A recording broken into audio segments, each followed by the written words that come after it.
Hey guys, it's Alex the Real Mr. Robinson here. So last month in April was the 5th year anniversary of this channel, The Real Mr. Robinson. Last year I celebrated 5 years of doing movie reviews on YouTube with a combined effort of this and my old YouTube channel. But this year I really wanted to do something special because it's the 5th year anniversary of this channel here, the one that's solely dedicated to movie reviews and the one that's gotten me a lot of collaborations, a lot of recognition, and just a lot of growth in terms of the YouTube community. Even though it's not by much, it's slowly building as time goes on. So I wanted to do something in celebration, and I figured to do a series of videos that I've wanted to do for a long time, ever since I started talking about movies. And if you could tell by the video's title, you know exactly what this is. But the reason I took so long to make this series of videos was because it's hard to pick your favorite movie of all time, especially if you live and breathe movies like I do. It's also incredibly difficult to place them in some kind of order and list off what your exact favorite movie is, because sometimes your opinions will change, sometimes movies will shift from one position to the next. Back on my old channel, I did a series of videos which was top 10 movies per genre as a way to basically simplify talking about my favorite movies of all time. And that series continued into this channel, where my very first video on this channel was actually part 4 of that series, top 10 superhero movies.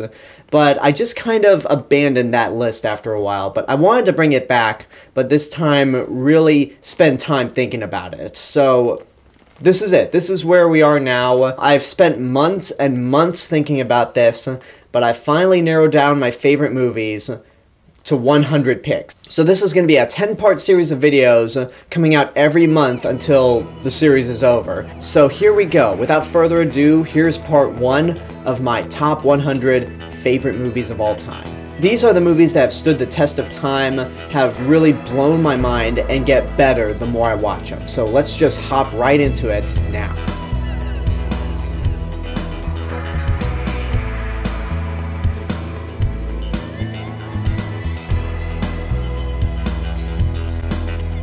Number 100.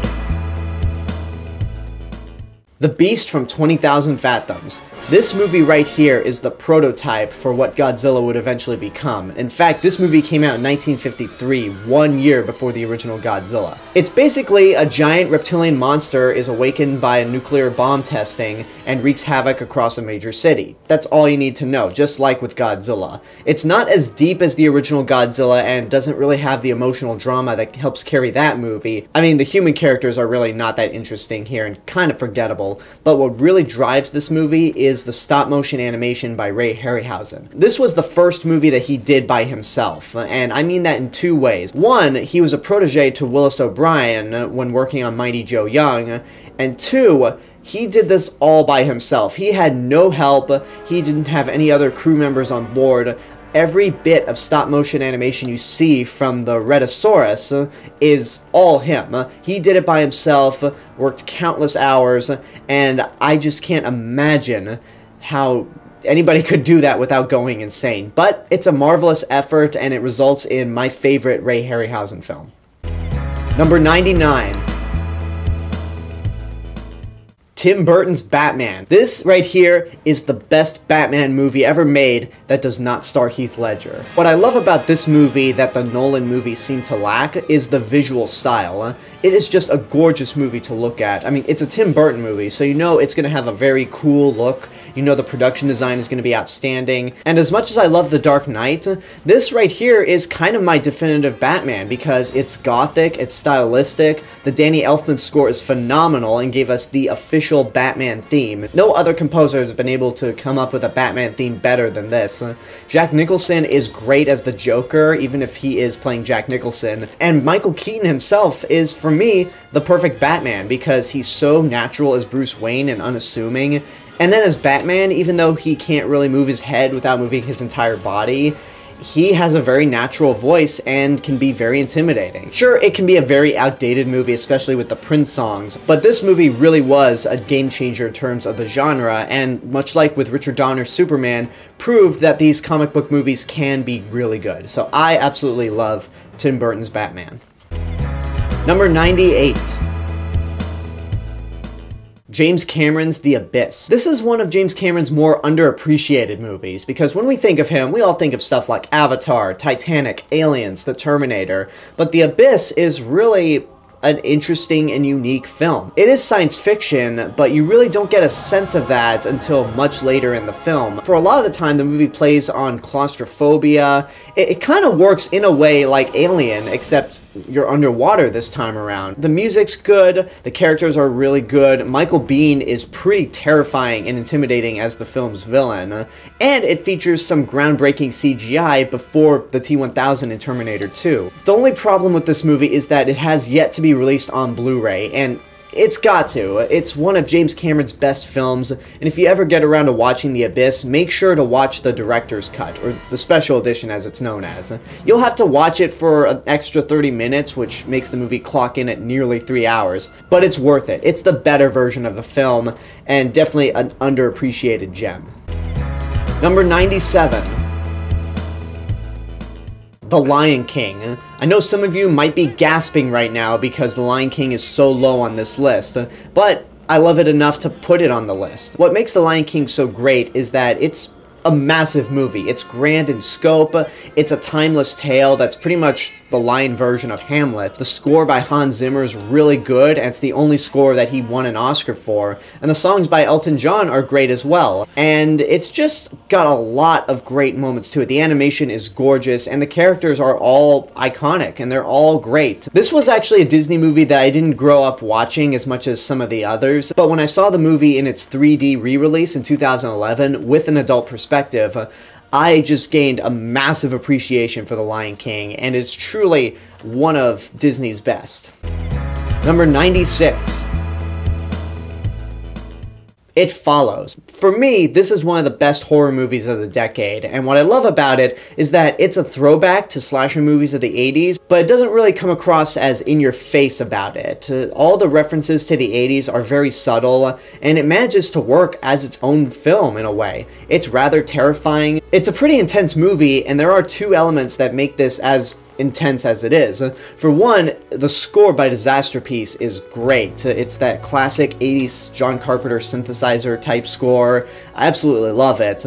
And the cinematography. I talked about this in my review for It Follows, but every shot in this movie is so gorgeous and so well planned out that you could just take a random shot in this film and frame it on your wall. It's that beautiful. The characters might be typical teenagers, but they don't come across as assholes or sexually charged as much as some of the other teenagers that you'd see in other slasher movies like this. So it gives you enough reason for you to care about them, and I just really love this movie. Number 95.